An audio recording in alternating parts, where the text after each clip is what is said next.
Hi, everyone. Welcome. I think we will get started. We're halfway through the longest day of the year. Welcome to CAF's third instalment of our Accelerate Your Impact webinar series. This one is focused on advisory. You may have joined us previously for grant making and social investment, and if not, you can listen along on our website. My name is Philippa Cornish. I'm head of the corporate client team here at CAF. I'm not Laura Yonish as advertised. She unfortunately couldn't join us today, but please do bear with me as we have what promises to be a very interesting conversation. This series has been designed to showcase the opportunities business have to scale up their corporate responsibility ambitions and achieve best practice in corporate giving, and really how the CAF Impact Accelerator can help. In today's session, we'll be looking at two key things. The value of building an impact strategy that is integrated with your company's objectives, and then also the process of creating that strategy and engaging and partnering with those key stakeholders, sometimes no mean feat. I am really delighted that we're joined by Hannah Constantine of Smiths Group. Smiths are a FTSE 100 engineering company, and they have recently, very recently, she will tell us, embarked on the exciting creation of an integrated impact strategy. We're also joined by Samantha Reyes-Ronso. Sam is a senior advisor here at CAF in our Impact Accelerator, and she's been working with Smiths and the absent Laura on this process. Before I hand over to Hannah and Sam to introduce themselves more fully, just a couple of points of housekeeping. As you will see, this webinar is being recorded and so therefore available to watch and share afterwards via the CAF website. And as I mentioned, also access the two previous webinars of the series if you missed them. If I could just ask all participants to kindly remain muted during the discussion, just to allow the panelists your full ears, and then we will open the floor to questions towards the end of the session. Please feel free to submit questions via the chat function throughout, but we also very much encourage hands up and coming off mute at the end of the session. We're going to try and leave 10 minutes or so at the end to do any Q&A. Okay, Hannah, I think I will hand over to you. Would you like to introduce yourself, please? Thanks, Philippa, and thank you so much to Philippa and the CAF team for inviting me along today. I'm Hannah Constantine. I'm a lawyer at Smiths Group, but I'm not here as a lawyer today. Instead, I'm here as the leader of a grassroots formed team, or committee as we call it at Smiths, that really cares deeply about our company's impact on its communities. And therefore, we've recently developed and launched the Smiths Group Foundation with, I have to say, tremendous support from both CAF and our top management. Just to say a little intro about Smiths, you may not have heard of us. We are a UK listed, but very much global FTSE 100 engineering company. And our purpose is to improve our world through smarter engineering. And the mission of our foundation is very much aligned with that purpose. So we plan to make grants to charities that work to improve access to STEM education and skills for underrepresented groups, charities that work to improve safety and connectedness in our communities, and charities that work to improve the environmental sustainability of our communities.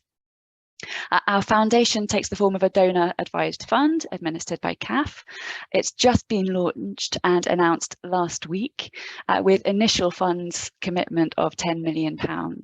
And its first grants should be made in our upcoming financial year, which starts in August. Our foundation is run by a very small, comparatively, committee, currently 11 people. And those 11 people come from all over our organisation, from different continents, different business units, functional areas and seniority levels. So we're a diverse task force, and I'm really proud to represent us here today. And I'll just mention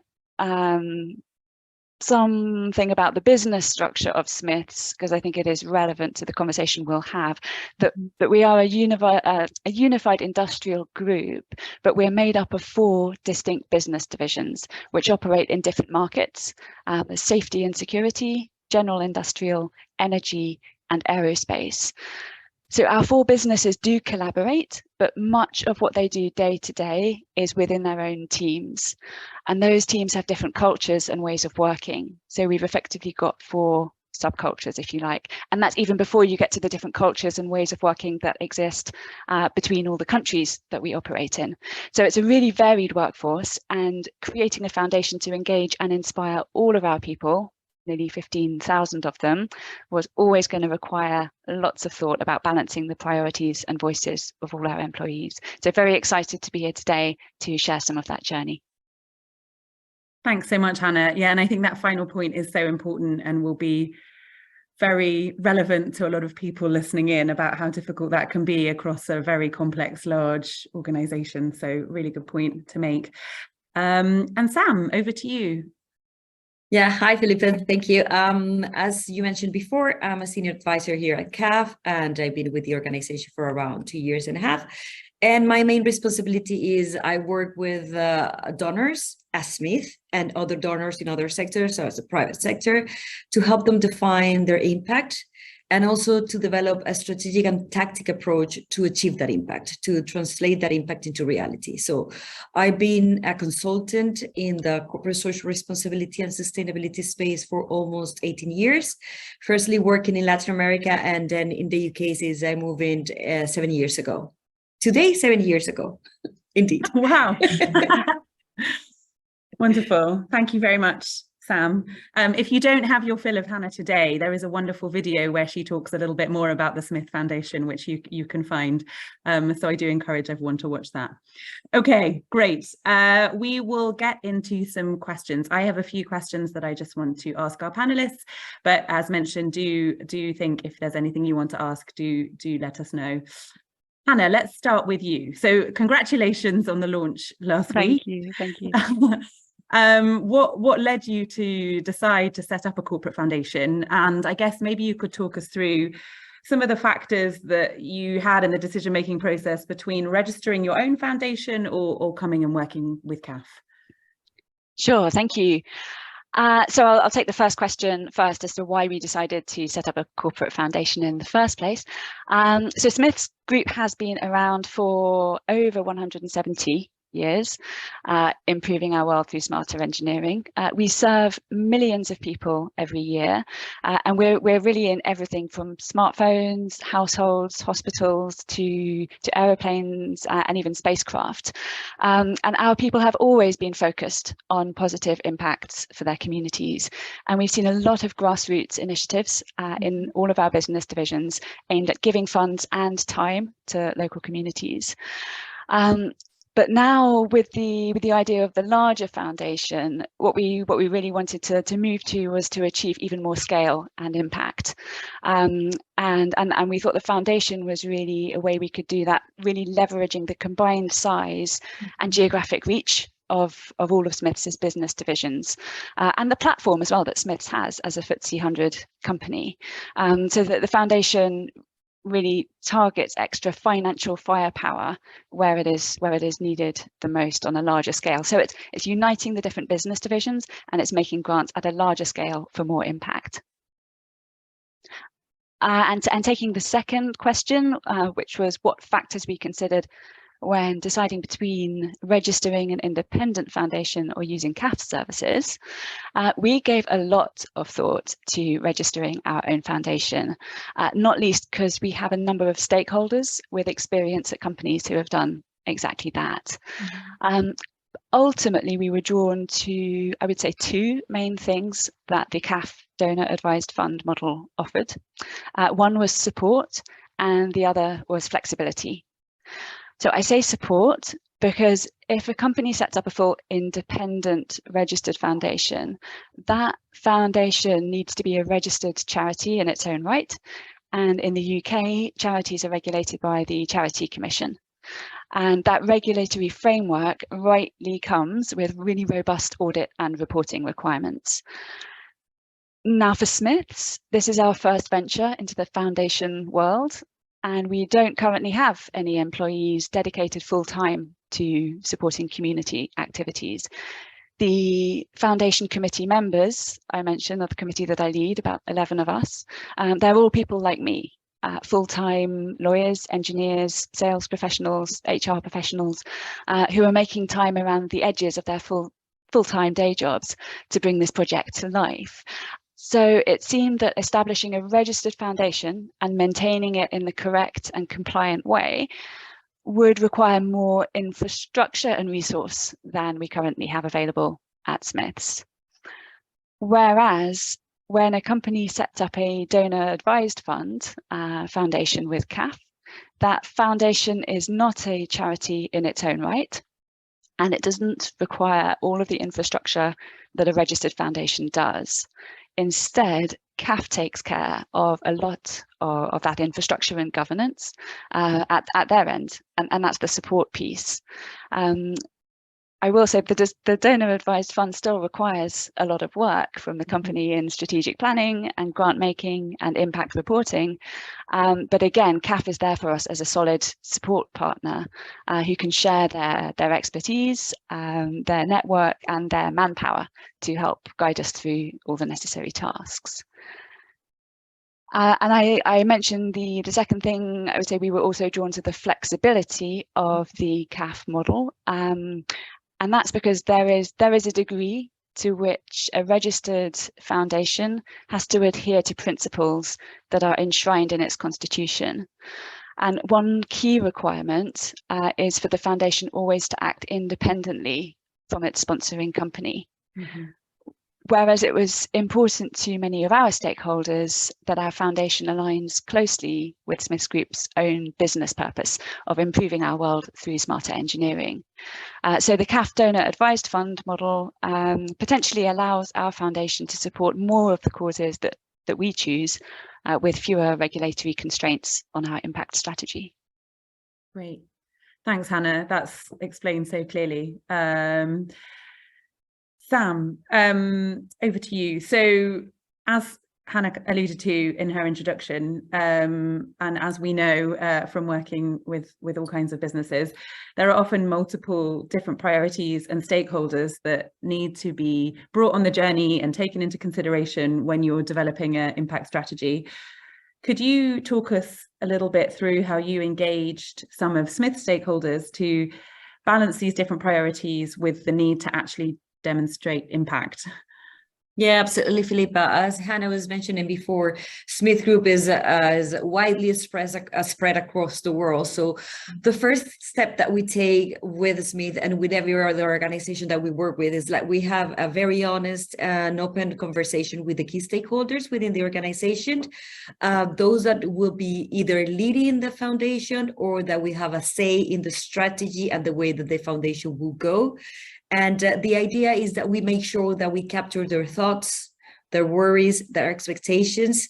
Mm-hmm. And as I said before, even more when considering the different cultures and voices from across the world, as Hannah mentioned before. So once we have had those open and honest conversations where people can say whatever is in the top of their mind or closer to their hearts, we take all that information that we gather through those conversations and we analyze it to find those commonalities or the challenges that will either bring people together or will set people apart. So, and we try to then work on what a shared impact or a shared vision will look like based on those commonalities. We then bring all the people together again as a working group to discuss the findings and to get their thoughts, to collaborate towards building a strategic vision for the foundation that and considering the business purposes as well, because we believe that for this strategy to be solid and long lasting, it needs to be built collaboratively, and it has to have the ownership of all people involved and the staff. Mm-hmm. So it is also important to highlight that we are just facilitators in this process, in this conversation. We're the critical friends, challenging positions, challenging views, providing some ideas and routes, but it's the organization, the leadership, and the staff, the ones that will own this strategy and will bring them to life. So they will have the final say about the direction of travel for these organizations or these structures. Great. Yeah, thank you, Sam. And Hannah, so Sam was talking about how CAF engaged with your different stakeholders across the globe to identify shared vision and then the longer term objectives, which then obviously resulted in your impact strategy. So if you can cast your mind back to that process, how did that help define the intended impact of the foundation? Thank you. So yeah, it was really the process that kept us focused the whole way to come to that definition. And just to pick out a couple of points, I think it's worth pointing out, like when CAF came in at the beginning and conducted those interviews with our stakeholders, they really did start with a blank slate, and they really tasked our stakeholders to articulate their own hopes and goals for the foundation, which took some of those people by surprise, that CAF wasn't providing us with some ready-made blueprint for a foundation strategy based on all its expertise and best practice from other clients. But one of the things we really learned from CAF and the process was it's so important for the philosophy, the strategy and purpose of the Smiths Group Foundation to come from our own people and be authentically Smiths. So starting with that blank slate was key, and I like Sam's term critical friends, because that is so right. And as CAF collected that data and then brought it, collated it all together, and we had those workshops with our committee members to align on it, even as we tried to align on the parts that CAF had done a lot of work for us and pulled out the common themes. And when we came to discuss them, it became clear still that our people had really diverse views, even conflicting views about what we should be achieving with our foundation. And it so yeah, and I think, well, the different views were they were different, but they were also very strongly held, because community giving is something that generates a lot of passion. And here we were with quite a large pot of money at stake as well, with £10 million. So people really care that it goes to what they see as the right purpose. So I can't overstate the amount of time and diplomacy that went into bringing all the diverse views to commonality, and CAF really guided us through that process, helping us to focus on narrowing things back down. Coming to some of the challenges that we faced, I think the first and main one was those diverse, strong views. I think those were one of our biggest challenges in designing a unified strategy for the foundation. But I think it's important to step back and underline that working in an organisation with colleagues who think diversely and express their views powerfully is absolutely a positive thing, and we wouldn't have it any other way. It's how an organisation should be. But when you have a project like this and you have to bring everyone together to form a united strategy, you do have the task of trying to bring all of that together. And in case it's helpful for anyone on the call, I'll just give a couple of examples of what we mean by the different views. So one was, Smiths is an engineering company. Should our foundation focus on engineering causes, because that's what Smiths does best, or should it focus more widely on non-engineering causes, because those are relevant to our communities, and employees work all day on engineering and they want to see impact beyond the scope of the day-to-day business? That was a big question that really divided people, as I think focus and structure on the one hand, and alignment to the business. Some people see that as a really good thing, and other people see that negatively as a restriction. Also, it's important, another point we debated, impact. Everybody was aligned that it's important for the foundation to have impact, but what does impact mean? It means different things for different people. For some people, again, for the structured, the structure focused people, it means defining with some clarity exactly what our grants achieve. Whereas for other people, every impact you make in your local community is valid. no matter how big or small it is, and how obvious or not obvious it is. So those were some of the points that that we had to align on. I would say a second challenge for anyone else doing this is the timescale that we were operating to. Our committee was very newly formed, made up of members from different business units, different countries, continents, and cultures who were meeting for the first time on this project. And we didn't have time to develop deep bonds of trust before we found ourselves coming together, putting diverse views on the table, and quite quickly making difficult decisions to define a clear strategy for a substantial sum of money. So what we did there, and how CAF guided us through, was we often reminded ourselves that we were all new to this, to forming a foundation, and what we needed was find a way forward which would be a good starting point, and the foundation and its strategy would be a living construct, which would for sure evolve over time as we go through the process of receiving grant applications and making grants. So we didn't need to get hung up on becoming, finding the absolute perfect forever strategy or casting everything in stone, but it was important to align enough to choose a really good starting point. And I'll mention a third challenge. This is a more political one that might be unique to Smiths' structure, but a third challenge was that making clear to the whole Smiths world that this new foundation was not a corporate headquarters monster that would try to replace what the divisions and people were already doing in terms of community giving and volunteering. That was really important. While a centralized foundation can add some scale and momentum, really important that it's seen as additional and enabling to the existing divisional activities, and nothing that will cut across those. So again, in all of these challenges, CAF proved a really helpful partner as that critical friend, that voice of objectivity and experience. They helped us to unite on the view that some structure is good, and at least as a starting point, it does make good sense for our foundation to align with our business purpose. They were also able to share insights and experiences from other clients, lessons learned, if you like, which convinced our committee of the need to define 3 or 4 focus areas or pillars, where the foundation is going to focus. And that's not a restriction as such, that is to lend structure and to guide our decisions.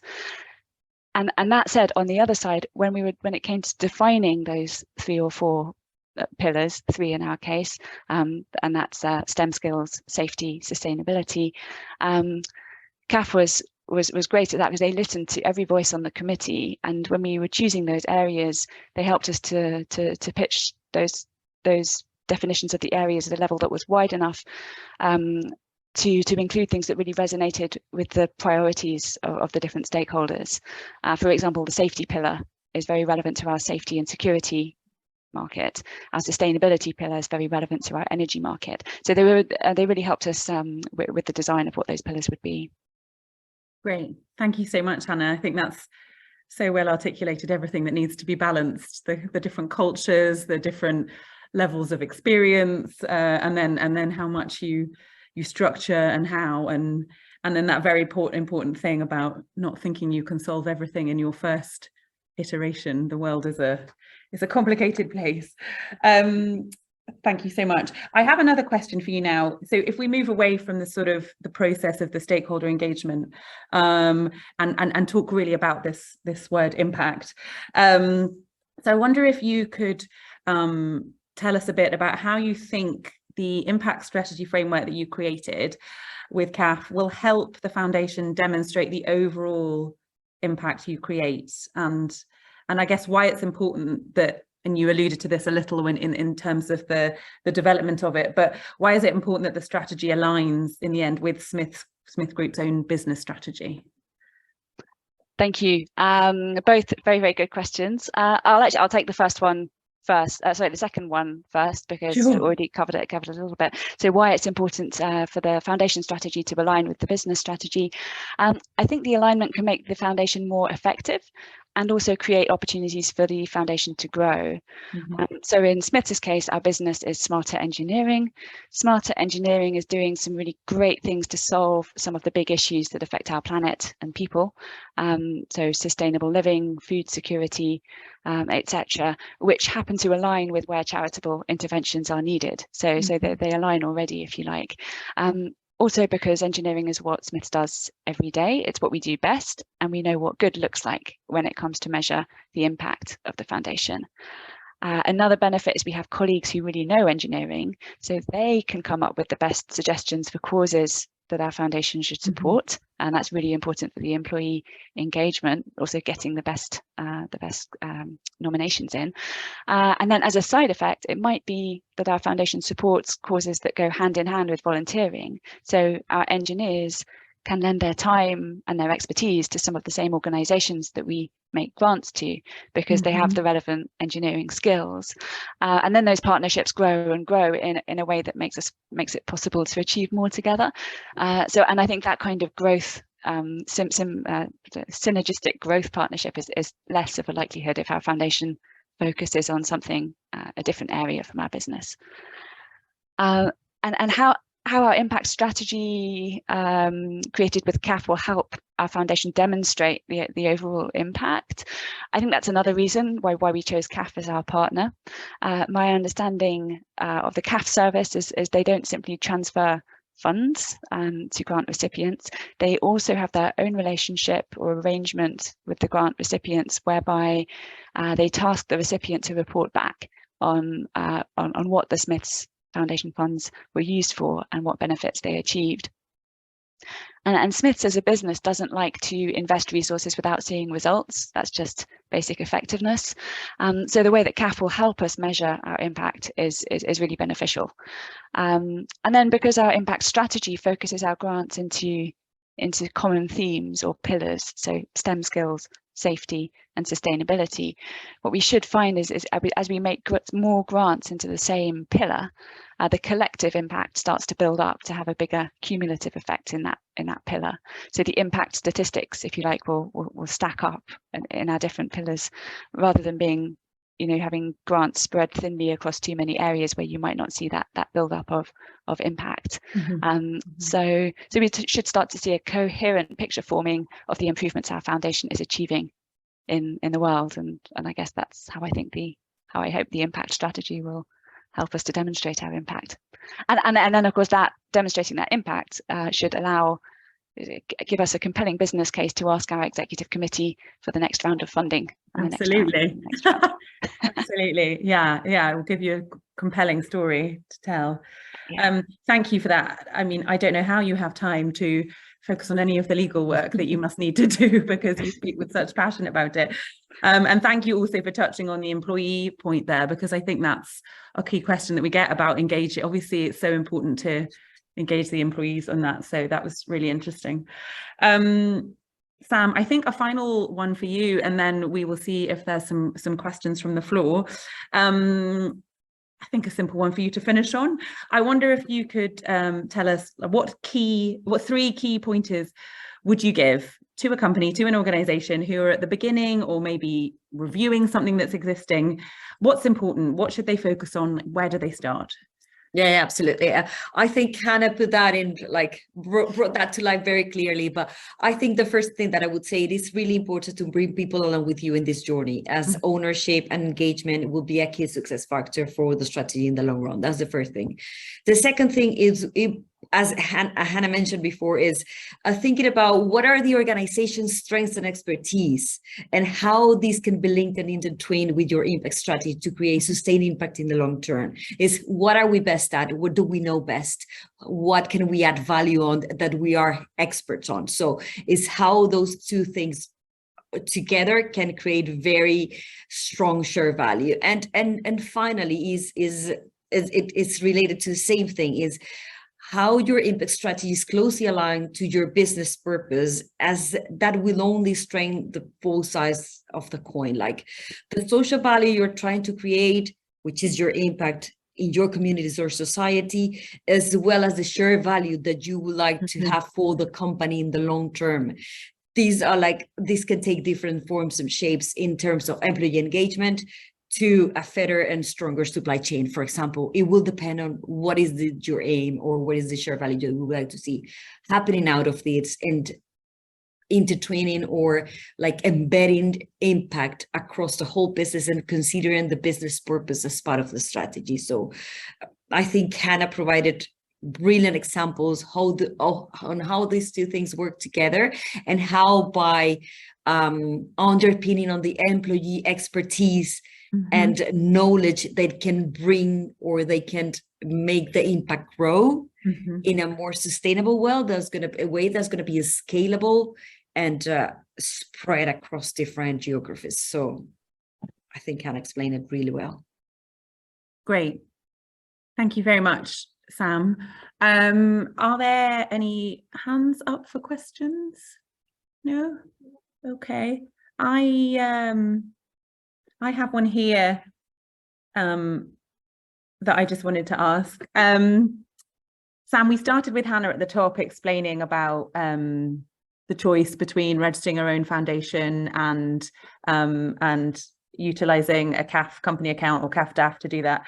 I wonder if from your perspective, you can explain the different factors between registering or using a CAF product.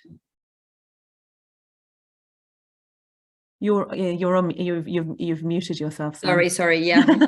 There are several things that you need to consider when defining what is the type of structure that will work best for you. So Hannah mentioned a few of them that I would like to probably reiterate. The first one is the legal status. Like if you decide to go by the register route, you will have to register that with Charity Commissions, which is the organism in charge of, or the agency in charge of regulating all charitable activity within the country. And that will come with some like legal framework that you have to be compliant with, as accounting, finance, tax, all the things that are related to registered charities. That's the first big difference.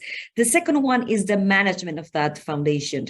When you have a corporate foundation through CAF, you will have decision-making power over that foundation, while when you register with the Charity Commission, you have to have an independent body of trustees that are the ones that are going to be deciding what is the best route for the foundation, and they will need to keep it independent from the company. So that's something that you need to be careful about, because sometimes people go through the route of registering and then they find themselves trapped into not having any decision-making over the funds that they are donating to the foundation when it's registered. When it's a registered one and not through CAF. The third one that I would like to be very careful about as well is the due diligence process. You as a registered charity will have to have the duty to make sure that the people that's receiving funds from your charitable contributions are legally established, are not related to any corruption, terrorism, anti-money laundering, anything like that. So it's a due diligence that we take out of your plate when you do it through CAF. That's something that's really important. And of course, all the costs related to first setting up that foundation as a registered entity and then running it, because you will have to have, if it is a registered one, you will have to have like people running that, finance, legal, advice, like tax advisors. You have to have a project manager or a foundation lead. You have to have like teams to do that. Well, you do it through CAF, like we will take care of all of that. And last but not least, I think that is the advisory support that we can provide you with on bringing that foundation to life. When you do it through us, we can also provide you with that advice as you are a registered charity foundation. But when it's embedded within CAF, it's easier, and like the management is going to be easier than when a registered foundation and a registered entity. Great, thank you, Sam. Another one for you, I guess, can a company just start deploying their charitable budget without having an impact strategy in place? Well, technically you can, of course. Everybody can deploy their money as they want, but probably the challenge that you're going to be facing on the long run is if you start deploying that money without knowing what it is that you're trying to achieve, how are you going to measure that? How are you going to measure that against what goals, against what outcomes you're expecting? How are you going to bring together everything in a way that you can then report widely your impact and the outcomes that you have that are attributable to you or that you contributed to, if you don't know what is the direction of travel? So having that strategy first place will give you that lighthouse that you will need to guide your travel and to make the decisions that you need to make on the things that you would like to support or not. Great. Yeah. Thank you, Sam. And I guess, Hannah, obviously in your case, with Smiths, you decided to define the strategy first before you started deploying the funds. And what was the key reason with that? So one of the key reasons, certainly what Sam says about you not being able to report the impact on the back end, but also even on the decision making front, I think the lighthouse is really important to enable the decision making, and that is. And I say that because our committee was actually split on, whether we should formulate this impact strategy right at the front. Some said it's too restrictive, it's too prescriptive for us to decide now up front on our strategy and our impact areas when we haven't even had any grants yet. Let's get the grant applications in and then decide from there which ones to support, and then we'll know and everything will be clearer. So it's the structure versus restriction point again. But for me, it was really a case of there's a saying I love, which is if you fail to prepare, you prepare to fail. And when I saw how long we were already debating conceptually which areas of impact we could focus on, it's very clear to me that this group has very diverging and passionate views about that. And if we didn't create some decision-making guidelines, then all the applications will come in and we'll have a lot longer unstructured debates comparing the different grant applications, which will be apples and pears, comparing apples and pears, not even apples with apples. And if we don't have any kind of guiding lighthouse structure to help guide our decision-making, we would just be kicking that debate can down the road. And our grant, that I think the risk there is your grant making meetings where you look at the grant applications and decide which ones to grant, they would become super uncontrolled, inefficient and frustrating, which would then be damaging for the engagement of the committee. So I think, that, as Sam said, the impact strategy really gives you that guiding lighthouse. Doesn't tell you everything to do up front. You still get the to make decisions creatively as people together, but it's the guiding lighthouse. The guardrail. Yeah, wonderful. Yeah. Thank you both so much. Thank you to Sam for illustrating some of the ways that CAFS can support with these different and worthwhile journeys, and thank you, Hannah, for speaking so clearly and so passionately about what you've developed at Smiths. And yeah, like I say, congratulations and all the best for the foundation as it continues and starts deploying those funds and getting some of that impact and measuring that, because we're all really excited to see that happen. Thank you, and thank you to CAF for all your support in getting us here, and yeah, look forward to the future, because all the work is still to be done. Yeah, exactly. It's we're not over yet. The work in progress. A work in progress. And thank you to everyone in the audience for joining and for listening online. I hope this has been a helpful session with some points that feel resonant for you and your own organizations about the passion of stakeholders, aligning some of those ideas, the difficulty in agreeing how to define impact, and then also on the more structural side of the different options available to you if you're looking to launch something, and whether you do that as an independent foundation or go down a route with CAF or similar, and the different benefits that those can bring. Thank you very, very much for joining. Thank you for coming to all of the series. We hope you have enjoyed it, and it's given a sense of what the Impact Accelerator can do and how it can support. And yeah, enjoy the rest of the sunny afternoon. Thank you very much, everybody. Thanks so much, everyone. Bye.